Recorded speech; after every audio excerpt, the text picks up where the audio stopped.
Hello future doctors, मैं हूं अविनाश और इस वीडियो में हम जानने वाले हैं कि अगर हमारा स्कोर 500 से कम आ रहा है तो अब हमारे पास प्लान ऑफ एक्शन क्या है, हमें क्या करना चाहिए।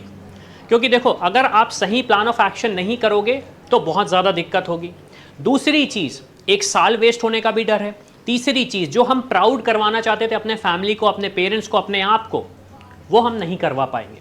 तो इसके लिए इस वीडियो को आप पूरा एंड तक देखो। हो सकता है 7 से 8 मिनट 10 मिनट मैं आपकी लाइफ के लूँ, लेकिन एक डिसीजन बनाने में बहुत अच्छा रहेगा। और उसके बाद भी कन्फ्यूजन होता है तो मैं उसका भी सोल्यूशन दूंगा कि अब आपको क्या करना है। कि कन्फ्यूजन क्लियर नहीं हुआ, वीडियो तो देख लिया, लेकिन आप क्या कर सकते हैं। चलो, तो वीडियो स्टार्ट करने से पहले मैं आपको एक चीज़ ये बताना चाहता हूँ। एक सेल्फ एनालिसिस बहुत इंपॉर्टेंट चीज़ होती है और उसके लिए हमने क्या किया, हमने काफ़ी सारे टूल्स बनाए हैं। कुछ टूल्स अभी आपके लिए नहीं है। क्यों? क्योंकि आपका स्कोर अगर 500 से कम है तो थोड़ी सी मुश्किल है, जैसे कि ऑल इंडिया का प्रेडिक्टर या फिर एम्स का प्रेडिक्टर।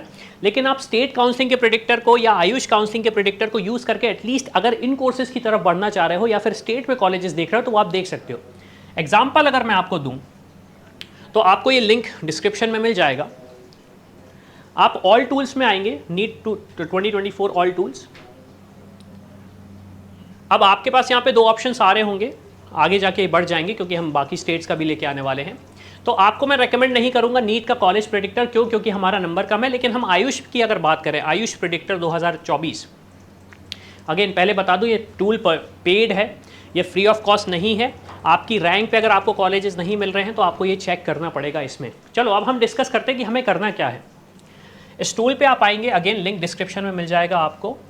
आप अपनी रैंक एंटर करेंगे। मान लीजिए मेरी रैंक आती है 150 और एक एग्जांपल हम लेते हैं, हमें पता ही नहीं हमारी रैंक क्या है। तो हमारे पास एक सेपरेट टूल है रैंक वर्सेस स्कोर का। आप यहाँ पे अपना स्कोर पुट करिए। मैं डाल देता हूँ मेरा स्कोर 500। मैंने कैलकुलेट किया तो मेरी रैंक अराउंड 60,000 से लेके 1,25,000 तक आ रही है। Okay, depending upon the competition, सारी चीज़ों का फैक्टर ऐड करके मैं मान लेता हूँ कि हमारी रैंक आ रही है लगभग 1.5 लाख। हम यहाँ पे अपनी रैंक डाल लेते हैं 1.5 लाख। ये सिर्फ और सिर्फ आयुष कोर्सेज के लिए है। ये सिर्फ और सिर्फ आयुष कोर्सेज के लिए है। मैंने यहाँ पे अपनी रैंक डाली 1.5 लाख। कैटेगरी में चूज कर लेता हूँ ओपन। स्टेट, मुझे किस स्टेट में देखना है अब कॉलेजेस, तो मैंने यहाँ पे स्टेट चूज कर लिया, मान लीजिए महाराष्ट्र।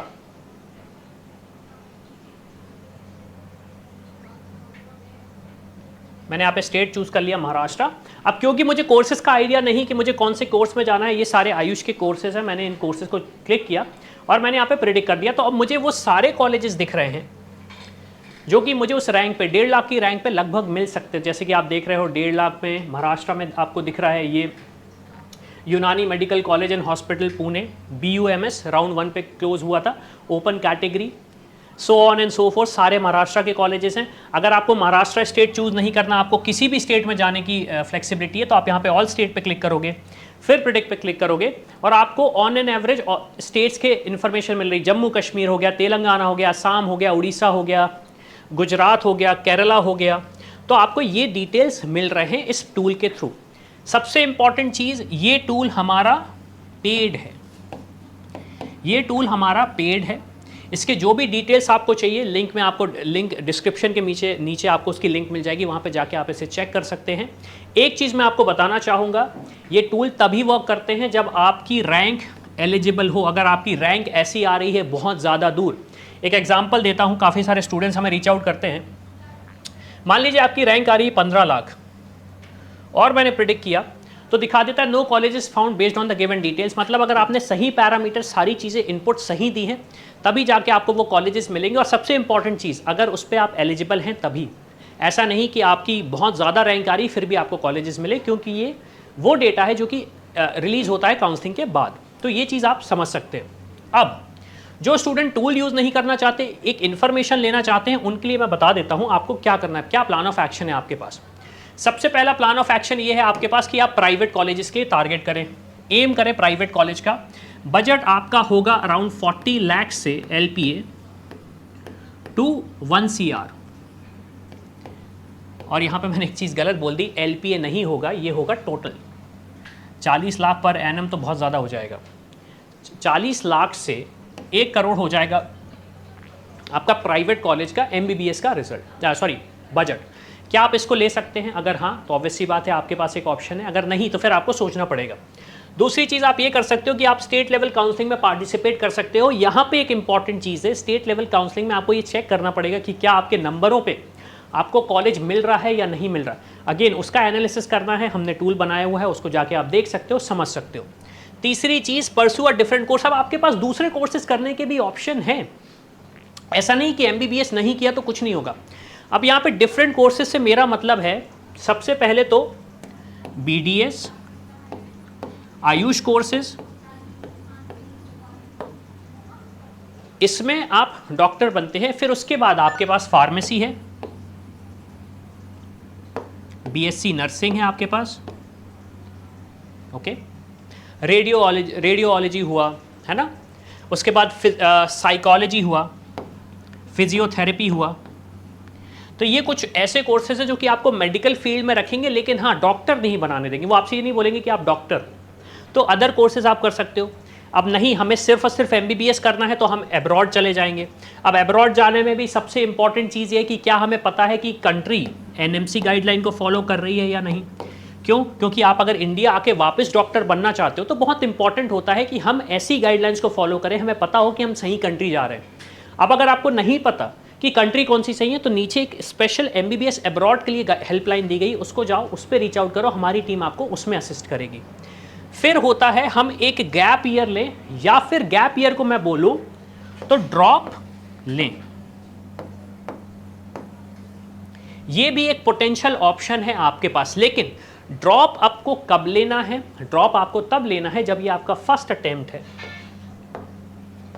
और आप बहुत ही कॉन्फिडेंस हो कि यार नेक्स्ट अटेम्प्ट में मेरे 650 प्लस तो आ ही जाएंगे। मैं ये जनरल कैटेगरी वालों के लिए बात कर रहा हूँ, कभी अभी कोई स्पेसिफिक कैटेगरी की मैं बात नहीं कर रहा हूँ।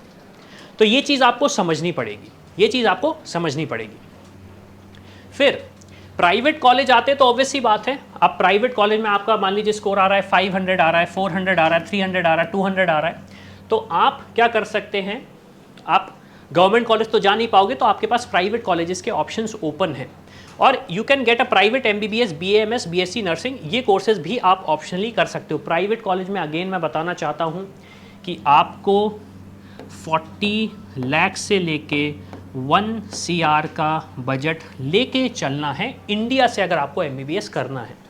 अब कुछ स्टेट्स ऐसी हैं प्राइवेट कॉलेज में जिनकी फीस थोड़ी सी कम है, जैसे कि मैं बात करूं, ये मैं सिर्फ MBBS प्राइवेट कॉलेजेस की बात कर रहा हूं, केरला, कर्नाटका, यूपी टारगेट कर सकते हो आप, एक ऑप्शन आपके पास MP है। लेकिन अब इसमें भी एक बहुत बड़ा क्वेश्चन ये है कि कौन सा स्टेट ओपन है, कौन सा स्टेट क्लोज है, तो ये भी परमुटेशन कॉम्बिनेशन आपको बैठाना पड़ेगा। नहीं तो ऐसा हो कि आपने कहा कि ठीक है सर मैं तो एक काम करता हूँ, मैं एक पर्टिकुलर स्टेट में चला जाता हूँ, वहाँ पे तो फीस कम है। जैसे एक सिंपल सा एग्जांपल मैं देता हूँ, गलती कहाँ करते हैं स्टूडेंट, केरला का एवरेज बजट आता है अराउंड 40 लैक्स का, अराउंड 40 लैक्स में आपका एजुकेशन हो जाता है, 40, 45, 50 मान लो, लेकिन हम एक बॉल पार्क लेते हैं 40 लैक्स का। अब आप बोलेंगे सर ठीक है हम केरला चले जाएंगे, लेकिन केरला में सबसे पहले दो चीज़ आपको क्लियर करनी पड़ेगी, कट ऑफ, क्योंकि कट ऑफ भी जाएगा, क्योंकि ऐसा तो नहीं है कि सारे ऐसे ही होगा, क्योंकि सारे स्टूडेंट्स इंडिया के केरला में अप्लाई करने लगेंगे। दूसरी चीज़, क्या आपने वहाँ की स्टेट काउंसलिंग में अप्लाई किया है या नहीं। अगर स्टेट काउंसलिंग में अप्लाई नहीं किया तो आप प्राइवेट कॉलेज में एडमिशन नहीं ले सकते आप। तो ये छोटी छोटी चीज़ें भी होती हैं प्राइवेट कॉलेज में एडमिशन लेने के लिए। अब सवाल ये आता है कि आपको प्राइवेट कॉलेज ही जाना है, कुछ ऑप्शंस एक्सप्लोर कर रहे हो, समझ में नहीं आ रहा, तो इसके लिए आप क्या कर सकते हो, हमारा डिस्क्रिप्शन में डिटेल दिया गया MBBS एडमिशन हेल्पलाइन, उस पर जाओ, अपने डिटेल्स फिल करो, कौन से प्राइवेट कॉलेज टारगेट कर रहे हो, बजट क्या है आपका वो मेंशन करो, हमारी टीम बात करेगी आपसे और गाइड करेगी कि क्या जो ऑप्शन आप चूज़ कर रहे हो वो आपको मिल सकते हैं या नहीं।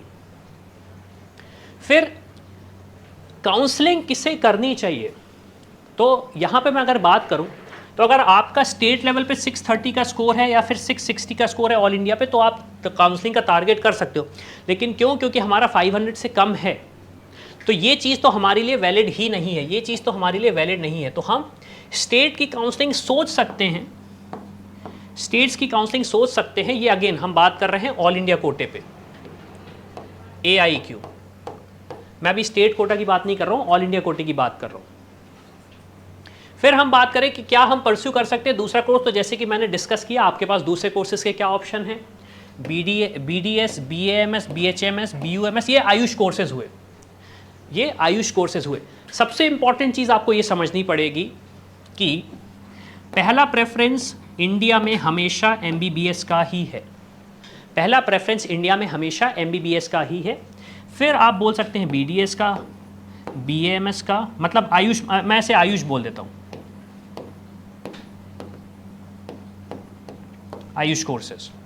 एंड उसके अलावा अगर नॉन डॉक्टर कोर्सेज की बात करूँ तो फार्मेसी एक आपके पास ऑप्शन है, फिजियोथेरेपी ऑप्शन है, साइकोलॉजी एक ऑप्शन है आपके पास, ये कुछ ऑप्शन जैसे हॉस्पिटल मैनेजमेंट हुआ, ये कुछ अदर ऑप्शन है जिसमें आप डॉक्टर नहीं कहलाएंगे लेकिन हाँ आप मेडिकल इंडस्ट्री में रहेंगे। फिर क्या हमें गैप ईयर लेना चाहिए या नहीं लेना चाहिए, क्या हम ड्रॉप लें या नहीं लें, तो उसके लिए मैं ये आपको बोलना चाहूँगा कि देखो एक चीज़ तो ये समझो, 2022 में, मैं 2023 की बात करता हूँ, कितने लोग बैठे थे, अराउंड 22 लाख। 2024 में अराउंड 24 से 25 लाख बोल लेते हैं, 25 लाख स्टूडेंट्स बैठे थे। तो सेम चीज़ सब्सिक्वेंटली होगी 2025 में आप मोटा मोटा मान सकते हो 26 लाख स्टूडेंट्स बैठेंगे। अगेन ये अभी बहुत दूर है 2025 का एग्जामिनेशन, तो हम कोई एक्यूरेट इन्फॉर्मेशन तो नहीं दे पाएंगे, लेकिन आप समझ सकते हो कि यहाँ पे कंपटीशन इंक्रीज होगा। दूसरी चीज़, क्या हम पूरा सिलेबस कंप्लीट कर सकते हैं, प्रैक्टिस कर सकते हैं इन लेस देन 365 डेज। मैंने लेस देन 365 डेज क्यों बोला, क्योंकि आज अगर मैं बात करूं तो आज वीडियो शूट करने की डेट है 14 मई। तो मोटा मोटा मैं ये मान सकता हूं कि नीट का एग्जाम नेक्स्ट ईयर होगा मई मंथ में। अभी कोई चेंजेस नहीं है, लेकिन हाँ हम एटलीस्ट ट्राई करें, क्या हम 365 डेज में ये चीज़ कर सकते हैं या नहीं, ये भी इंपॉर्टेंट है। ये भी सोच लीजिए, क्योंकि ये आपको एनालाइज करने में हेल्प करेगा, ये चीज़ आपको एनालाइज करने में हेल्प करेगी कि क्या मैं उस कंपटीशन को फेस करना चाहता हूँ, क्या मैं सिलेबस और प्रैक्टिस पूरी की पूरी कर लूँगा या फिर मेरे साथ थोड़े से चैलेंजेस आएंगे, क्या मैं नहीं कर पाऊँगा। तो ये चीज़ भी आपको समझनी पड़ेगी। तो अल्टीमेटली कंक्लूजन ये निकला कि अगर आपको ड्रॉप लेना है तो आपके पास दो ऑप्शंस है, या तो आप दूसरे कोर्सेज परस्यू कर सकते हो, प्राइवेट कॉलेज जा सकते हो, या फिर अगर ड्रॉप लेना है तो इन दो चीज़ों को इंपॉर्टेंटली ध्यान रखो और तभी एक डिसीजन लो। लेकिन अब ये हो सकता है कि आप थोड़े से और कंफ्यूज हो गए हो कि मैं अब एग्जैक्टली क्या करूं। तो यहाँ पे हमारी MBBS की एडमिशन हेल्पलाइन है, MBBS नहीं हम आपको गाइड करेंगे। तो अगर आप जानना चाहते हो कि क्या दूसरे कोर्सेज आप परस्यू कर सकते हो, अगर डॉक्टर ही बनना है तो क्या अब्रॉड जाना चाह रहे हो, अब्रॉड की कंट्री में कन्फ्यूजन है कि मैं कौन सी कंट्री चूज़ करना चाहूँ, मुझे कौन सी कंट्री चूज़ करना चाहिए, तो इसके लिए QR कोड को स्कैन करो या फिर इस वीडियो के नीचे डिस्क्रिप्शन में एक लिंक दी गई हो, उस पर जाके अपने डिटेल्स फिल करो, जो भी डाउट है वो पूछो और हमारी टीम से डिस्कस करो। तो इसी के साथ मैं हूं अविनाश, मेरा काम है रास्ता दिखाना, उस पर चलना आपका काम है। I hope you like this video. For more such videos, keep watching our channel and do not forget to like, share and subscribe.